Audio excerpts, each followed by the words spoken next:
We're a family farm, and they got wrapped up at 21% interest. And they had a very devastating hailstorm, and it wiped out all the crops. And when I was 19 years old, I stood shoulder to shoulder with my mother and father and my brother and sister, all of our neighbors, all of our competitors, everybody that was there to celebrate our failure. And they auctioned every single thing that we owned, every tractor, every piece of equipment. We started back at farmers markets, which were at a historic low in the 80s. It's really fantastic to see the farmers markets and the reconnection that's happening today with people and the producers of food. And it was there that we met chef. Her name was Iris Balin, and she was actually a chef for a brokerage firm in downtown Cleveland. But she kind of turned our world upside down as we knew it, and that really began the Chef's Garden. I would think that the biggest success story is that we've been able to stay together as a family with a single focus. And for the last 37 years, our 100% focus has been on delivering direct to chefs. And we ship direct from our farm as far as Disney and Vegas, New York, Chicago. We ship to some fine dining restaurants in Hong Kong. And of course, that came to a screeching halt when the COVID hit.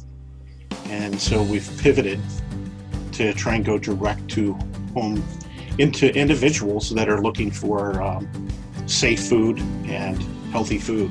So many people on the farm stepped up and really rolled up their sleeves and took this thing on with a vengeance, because we had to start and generate a revenue stream. Having a team that had the flexibility to be able to say, okay, we've got to change gears and we got to do it right now. My dad has a saying that the only thing we're trying to do is get as good as the farmers were 100 years ago. And if you think about that, it was pre-chemical, pre-synthetic fertilizer, and they were rotating. A large farm was about 100 acres because that's about all one family could take care of. And now we have the history in place to recognize that, and it's our personal belief that there's a correlation between the health of our nation and the way that we grow food today. God designed a system far superior to anything that we can fake out chemically or synthetically.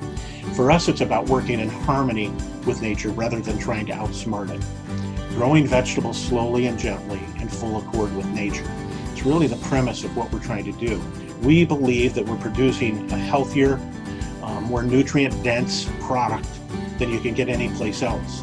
We feel privileged, certainly to be a part of other small businesses, and I think that I've had more conversations with people that perhaps that I would not have had if we would have been going along business as usual. We've been turning over rocks and looking every place we can to look for creative ways that we can move into the future. And I think that the key word there is going to be collaborations, and there's going to be unique and interesting collaborations. And I think that we're already starting to see some of those happen right now. It's one of those things where you just keep your nose down and keep working and keep your eye on the ball. And it feels good to be recognized and for somebody to appreciate the work that we're doing, and we're grateful for that. We obviously love a great relationship with Westfield and have enjoyed a good partnership with you folks over the years, and we're grateful for that. People really are the core of everything that we do. They're the single greatest asset that we have, and they're really a special part of what makes the Chef's Garden so amazing. Follow us on Instagram, Farmer Lee Jones, and this pivot has been one that we've taken head on, and offering the product available to end users, chefs-garden.com. Hello, I'm Farmer Lee Jones from the Chef's Garden in Huron, Ohio. I'm this month's Small Business Spotlight winner, championed by Westfield. You could be the next winner.